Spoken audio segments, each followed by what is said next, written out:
En décembre 1995, le corps d'une femme va être découvert à côté d'une rivière. Rapidement, les enquêteurs chercheront à l'identifier et le petit ami de la victime répondra à l'appel. Chose étrange, on apprendra rapidement que cette jeune femme n'était pas celle qu'elle prétendait être. Son véritable nom était alors Crystal Beslanowicz. Pour tout savoir sur la triste et mystérieuse histoire de Crystal Beslanowicz, lançons-nous maintenant dans la vidéo.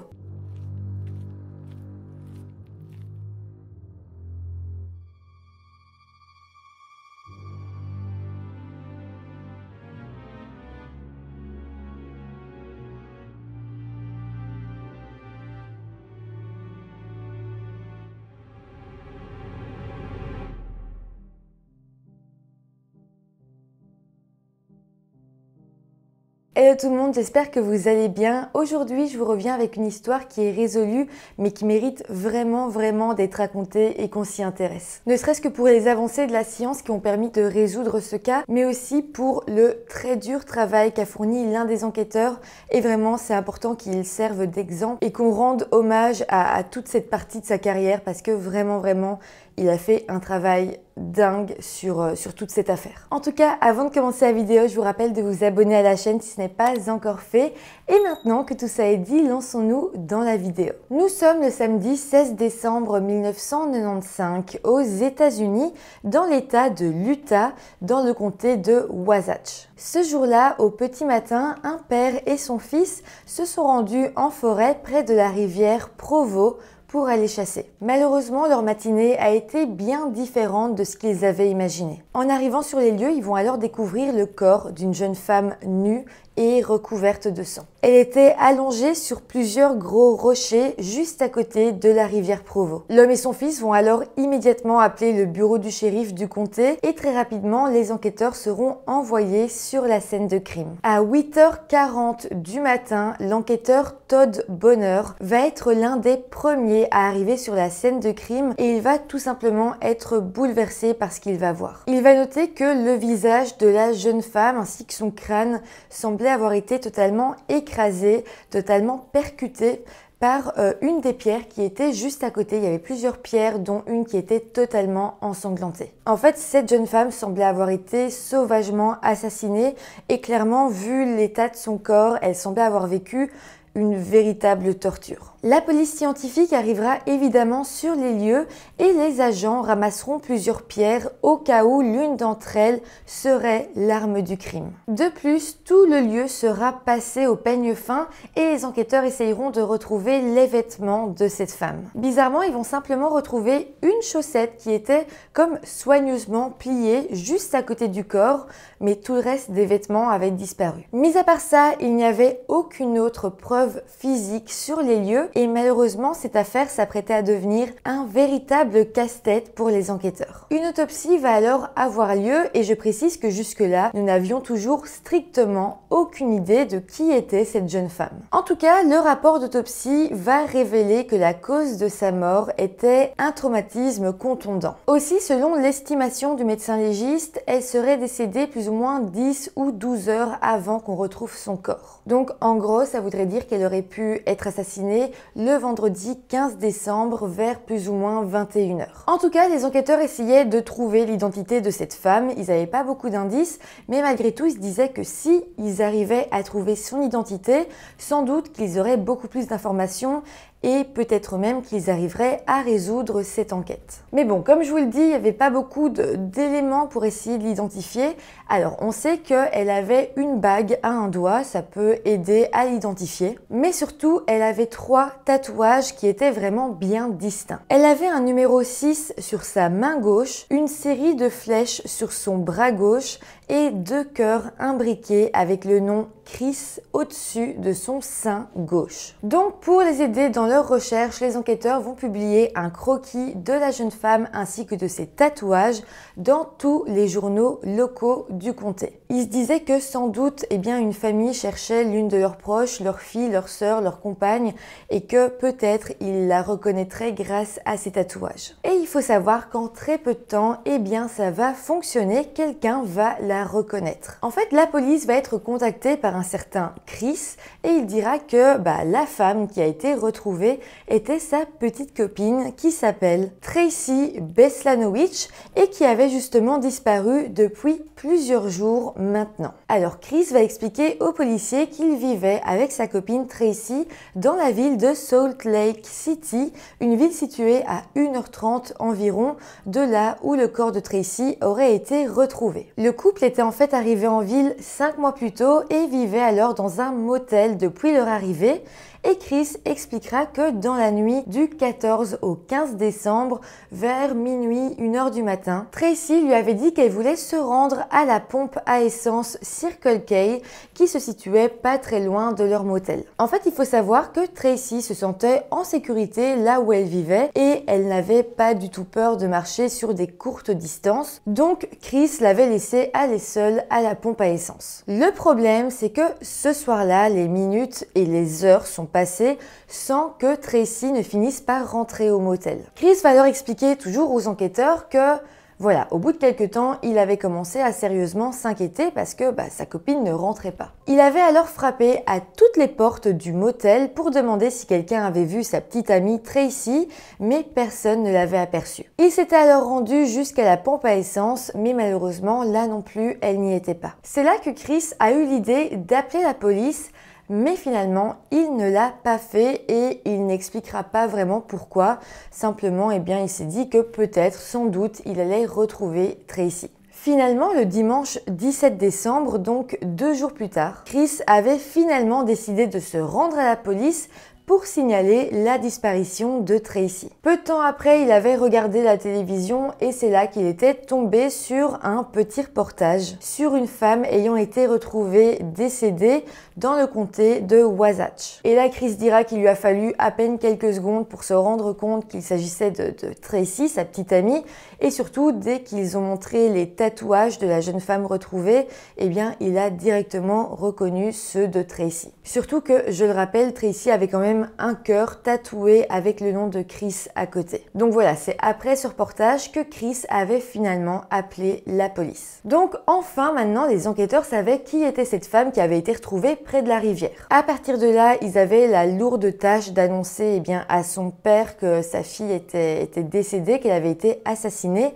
Et il devait faire ça par téléphone parce que son père habitait dans la ville de Spokane, dans l'état de Washington. Mais là, tenez-vous bien parce que le bureau du shérif va alors annoncer la nouvelle au père, mais là, il dira que ce n'était pas sa fille qu'ils avaient retrouvée. Il en était vraiment sûr parce que sa fille Tracy se trouvait juste à côté de lui dans la ville de Spokane et elle était bien vivante. Donc là, c'est une grosse révélation et les enquêteurs ne comprennent juste rien du tout à la situation. Mais là, le père de Tracy va dire aux enquêteurs qu'il pensait savoir qui était cette femme qu'ils avaient retrouvée. Il dira que selon lui, cette femme était en fait sa belle-fille Crystal Lynn Beslanowicz, qui avait en fait pour habitude d'utiliser l'identité de sa belle-sœur Tracy. Donc là, avant d'aller plus loin dans l'enquête, on va parler de qui était Crystal. Crystal était une jeune femme de 17 ans qui avait grandi dans la ville de Spokane, dans l'état de Washington. Elle avait toujours été une jeune fille très brillante et rêvait d'ailleurs de devenir écrivaine.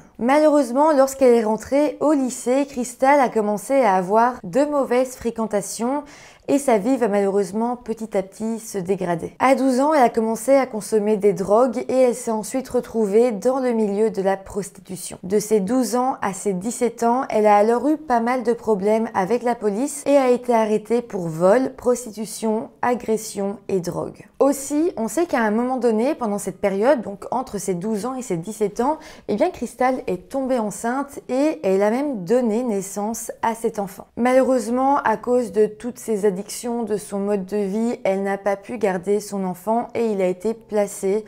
Donc voilà, je ne sais pas qu'est-ce qui est arrivé à ce bébé, à cet enfant, mais en tout cas, elle n'en avait plus la garde. Finalement, c'est en août 1995, donc 4 mois avant sa disparition, que Crystal a décidé d'abandonner l'école. Et c'est donc là qu'elle est partie vivre avec son petit ami Chris à Salt Lake City. À ce moment-là, Crystal avait vraiment hâte de prendre un tout nouveau départ dans sa nouvelle vie, mais malheureusement, rien n'a vraiment changé pour elle et elle va vite redevenir une travailleuse du sexe. Aussi, si vous vous demandez pourquoi est-ce que Crystal utilisait l'identité de sa sœur Tracy, c'est parce que Tracy avait 20 ans et Crystal, elle avait 17 ans et elle se disait que dans son milieu, dans le milieu de la prostitution, eh bien c'est dangereux, c'est encore plus dangereux d'être mineure et c'était comme plus rassurant pour elle de dire qu'elle avait au moins plus de 18 ans, qu'elle avait 20 ans et c'est pour ça qu'elle utilisait souvent l'identité de Tracy. En fait, si elle le faisait, c'était réellement pour sa sécurité et rien d'autre. Je le répète parce que être travailleuse du sexe, c'est un métier qui est déjà dangereux de base, mais en plus le faire en étant mineure, faut vraiment se rendre compte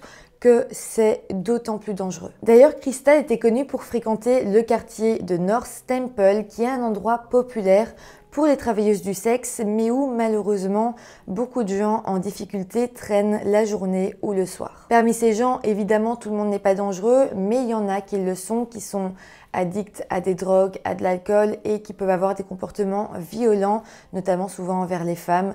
Donc clairement, elle n'était jamais en sécurité là où elle travaillait. En tout cas, voilà ce que savait la police à présent. Et avec tout ça, ils se sont dit que leur suspect principal ne pouvait être personne d'autre que Chris, le petit ami de Crystal. En fait, si Chris est devenu le suspect principal, c'est parce que en allant la première fois à la police pour dire que sa petite amie avait disparu et en identifiant la seconde fois sa petite amie grâce à ses tatouages, il a toujours donné l'identité de Tracy et non celle de Crystal. Et ça quand même, c'est très étrange et suspect. Aussi, autre chose qui vient prouver que Chris avait menti, c'est qu'il avait dit aux enquêteurs que Crystal était partie à la pompe à essence et qu'elle n'était jamais revenue.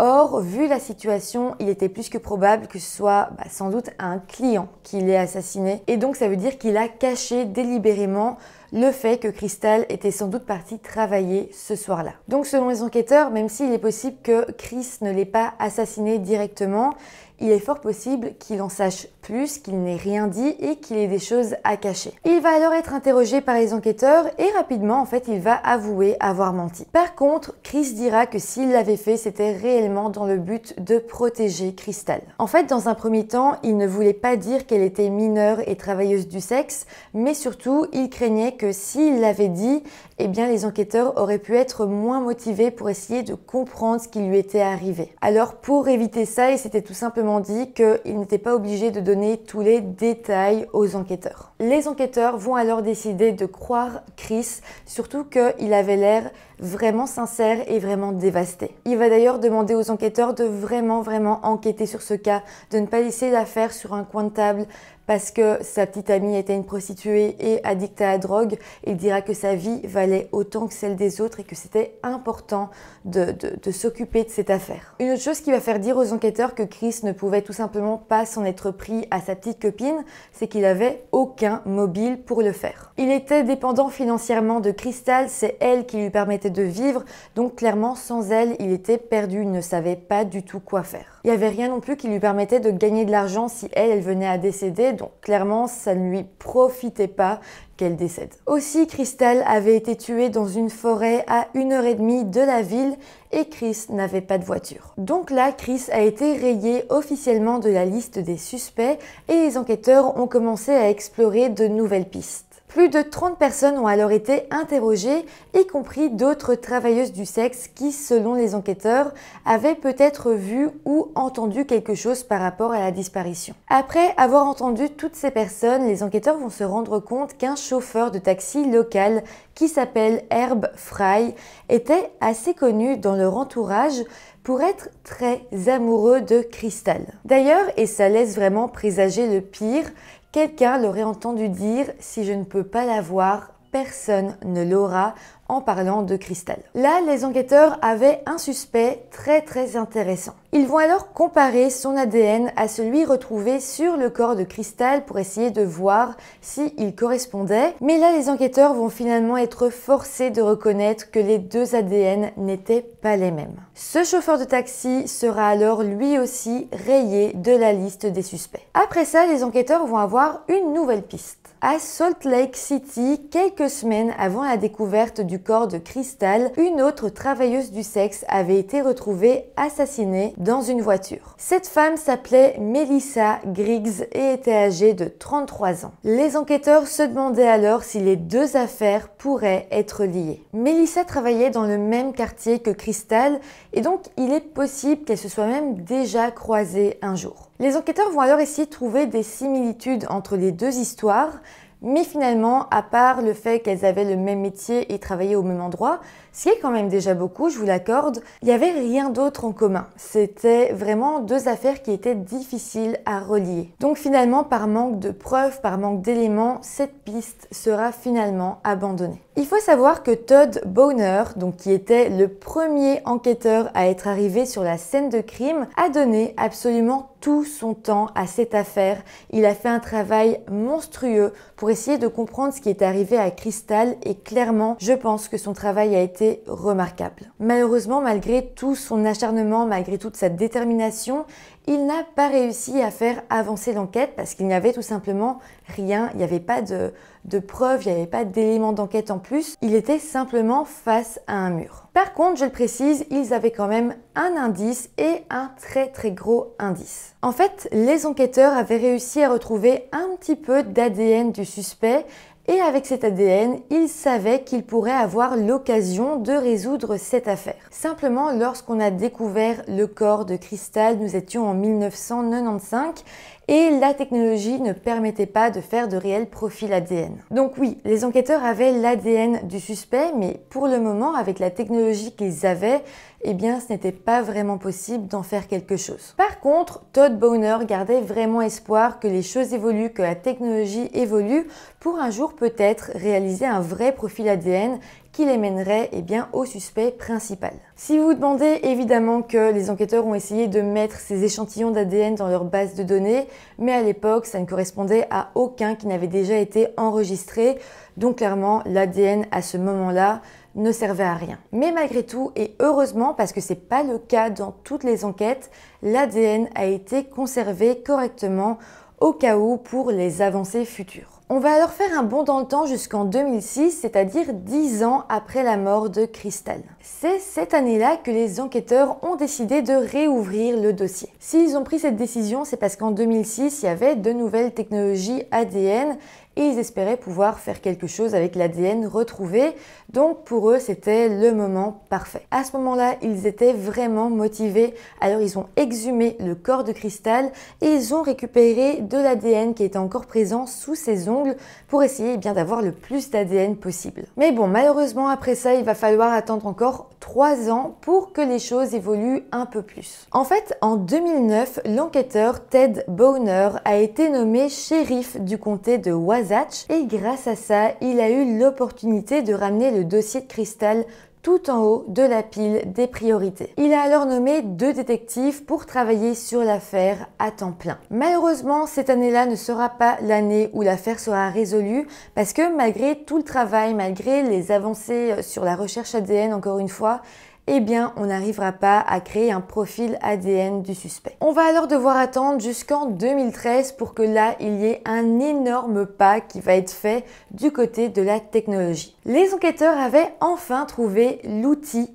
parfait. Il s'agissait d'un aspirateur microbien qu'on appelle aussi le MVAC et qui était cette fois-ci totalement capable de constituer un profil ADN. Les 2 pierres qui étaient potentiellement les armes du crime ont alors été analysées et à la fin du mois de juillet 2013, les enquêteurs annonceront alors avoir réussi à déterminer le profil ADN complet du suspect. Le shérif Bowner va alors prendre ce profil ADN et va l'entrer dans sa base de données et là, le profil ADN matchait avec celui d'un homme dont l'ADN avait donc déjà été enregistré. Cet homme, il avait 46 ans et s'appelait Joseph Michael Simpson. Joseph s'avérait alors être un ancien détenu qui avait reçu une libération conditionnelle pour bonne conduite en avril 1995, c'est-à-dire 8 mois avant le meurtre de Crystal. Avant ça, Joseph avait été emprisonné en 1987 pour avoir été reconnu coupable du meurtre au 2e degré de Paul Elminger, un homme de 26 ans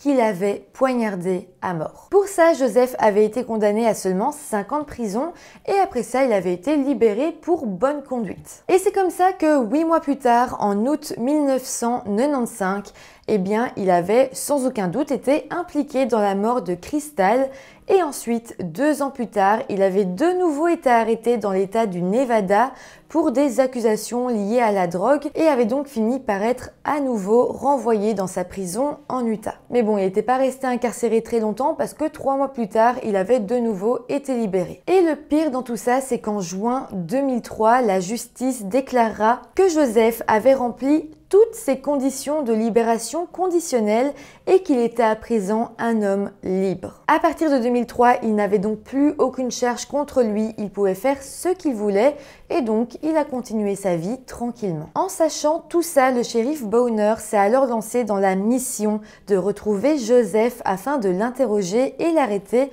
pour le meurtre de Crystal. Heureusement, ce sera assez facile de le retrouver parce qu'il sera inscrit au registre des criminels dans le comté de Sarasota, en Floride. On apprendra alors qu'il y vivait depuis l'année 1999, c'est-à-dire depuis 14 ans. Après cette découverte, le shérif Bowner et un de ses associés sont partis en Floride et ont alors commencé une surveillance rapprochée de Joseph. Le 25 août 2013, ils ont alors observé Joseph entrer dans un fumoir, fumer sa cigarette et l'a jeté dans le cendrier. C'est là que le shérif a alors récupéré le mégot de cigarette et l'a ramené en Utah pour des tests ADN. Et là, encore une fois, avec ces nouvelles analyses, on va se rendre compte que l'ADN trouvé sur le lieu du crime et l'ADN retrouvé sur le mégot de cigarette, donc l'ADN de Joseph, correspondait à 100%. Suite à ça, le 17 septembre 2013, Joseph Michael Simpson sera arrêté et accusé du meurtre aggravé de Crystal. Après l'arrestation, le shérif Bowner a appelé la famille de Crystal et par rapport à ça, il dira « Ils étaient très soulagés, très émus, très heureux que cela avance ». Avant que le procès ait lieu, les enquêteurs ont encore une fois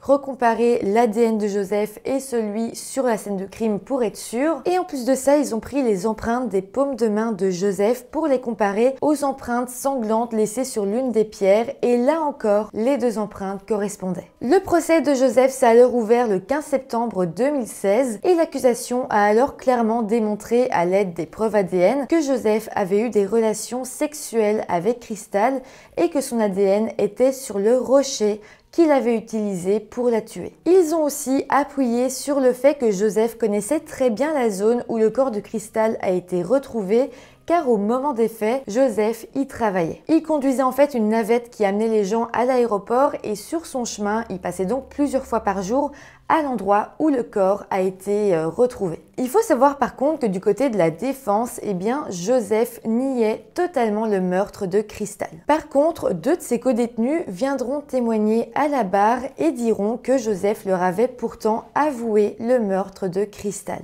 Les aveux avaient eu lieu 2 ans après le meurtre, au moment où Joseph avait été incarcéré en Utah pendant 3 mois pour ses problèmes de drogue. Donc clairement, il n'a pas fait les aveux directement, il les a fait 2 ans plus tard, ce qui veut quand même dire beaucoup. En tout cas, pour revenir du côté de la défense, Joseph niait les faits et son avocat va dire qu'il n'y avait tout simplement pas assez de preuves pour dire que Joseph était le coupable. D'ailleurs, l'avocat dira aussi que les preuves ADN n'étaient tout simplement pas assez solides. Joseph a effectivement reconnu avoir eu des rapports sexuels avec Crystal le soir du meurtre, mais il dira aussi que d'autres personnes avaient eu des rapports sexuels avec elle ce soir-là et que d'ailleurs, et ça a été peu dit au procès, eh bien d'autres ADN avaient été retrouvés sur le corps de Crystal. Mais bon, pour revenir à l'accusation, oui, d'autres ADN avaient été retrouvés sur le corps de Crystal, mais sur la pierre qui était l'arme du crime, c'était l'ADN de Joseph qui avait été retrouvé. En tout cas, après 3 heures de délibération du jury, ils ont déclaré que Joseph Michael Simpson était coupable du meurtre de Crystal. Par contre, il faut que je vous dise un truc quand même important, c'est que jusque-là, on avait caché aux membres du jury que Joseph avait eu un passé criminel, qu'il avait déjà tué un homme. On l'avait caché aux membres du jury pour pas les influencer, mais maintenant que leur décision avait été donnée, eh bien enfin on les a informés de ce point en particulier. Évidemment, quand cette affaire a été divulguée, les membres du jury étaient très choqués et ils étaient d'autant plus rassurés d'avoir pris la bonne décision. Le procureur adjoint du comté a d'ailleurs dit publiquement: Monsieur Simpson a poignardé un homme à plusieurs reprises et l'a laissé allongé avec un couteau toujours dans le dos. Et puis, quand il est sorti en liberté conditionnelle, il a frappé des pierres sur la tête de Crystal Beslanowicz jusqu'à ce qu'elle soit sa deuxième victime. Finalement, Joseph a été condamné à la prison à vie sans possibilité de libération conditionnelle. Pourtant, avant ça, il avait supplié le jury de lui laisser l'espoir d'un jour revoir la lumière du jour en dehors d'une prison, mais voilà, le juge et le jury ont décidé d'être intransigeants. Selon eux, Joseph avait déjà passé beaucoup trop de temps à l'extérieur et à présent, des années après son crime atroce, il était temps pour lui de payer pour tout ce qu'il avait fait. Pour ce qui est du shérif Todd Bowner, il a pris sa retraite en 2019 après 33 ans de métier. Il dira alors que cette affaire avait très clairement marqué sa carrière et sa vie en général, et clairement, sans lui et sa détermination à faire avancer les choses, eh bien il est fort possible qu'aujourd'hui cette affaire n'ait jamais été résolue. Voilà, c'est comme ça que se termine cette histoire. N'hésitez pas à me dire en commentaire tout ce que vous en avez pensé, je vous lirai avec attention. N'hésitez pas à mettre des petits pouces en l'air si la vidéo vous a intéressé, à vous abonner à la chaîne et moi je vous dis à très bientôt pour une nouvelle vidéo. Bye!